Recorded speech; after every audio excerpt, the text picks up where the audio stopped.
নবম শ্রেণীর সকল ছাত্রছাত্রীদের প্রোগ্রেস টিউটোরিয়াল ইউটিউব চ্যানেল এবং ফেসবুক পেজে স্বাগত।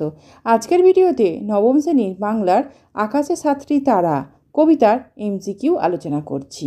প্রথমে এমসিকিউটি দেখো, আকাশে সাতটি তারা কবিতাটি কোন কাব্য থেকে সংকলিত?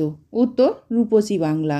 পরে এমসিকিউটি দেখো, রূপসী বাংলা কাব্যগ্রন্থ প্রকাশিত হয়? উত্তর 1957 খ্রিস্টাব্দে। পরের এমসিকিউটি দেখো, কোনটি জীবনানন্দ দাশের কাব্য নয়? উত্তর বলাকা। পরের এমসিকিউটি দেখো, জীবনানন্দ দাশের মায়ের নাম কি? উত্তর কুসুম কুমারী দাস। পরের এমসিকিউটি দেখো, আকাশে কটি তারা ফুটে উঠেছিল? উত্তর 7টি। পরের এমসিকিউটি দেখো, আকাশে 7টি তারা যখন উঠেছে ফুটে, কবি তখন কোথায় বসে থাকেন? উত্তর এই ঘাসে।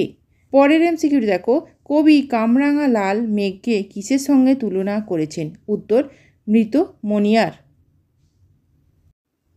পরের এমসিকিউটি দেখো, গঙ্গাসাগরের ঢেউয়ে ডুবে গেছে, কি ডুবেছে?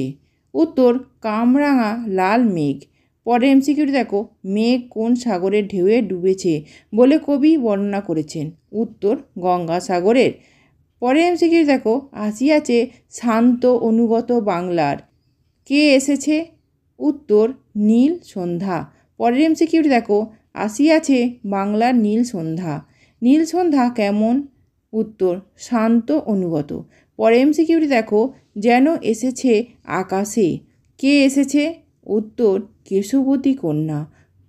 শেষ এমসিকিউটি দেখো, কেশবতী কন্যার কোথায় এসেছে? উত্তর আকাশে। আজকের ভিডিও এই পর্যন্ত। ভিডিওটি ভালো লাগলে অবশ্যই লাইক, শেয়ার এবং সাবস্ক্রাইব করো। ধন্যবাদ।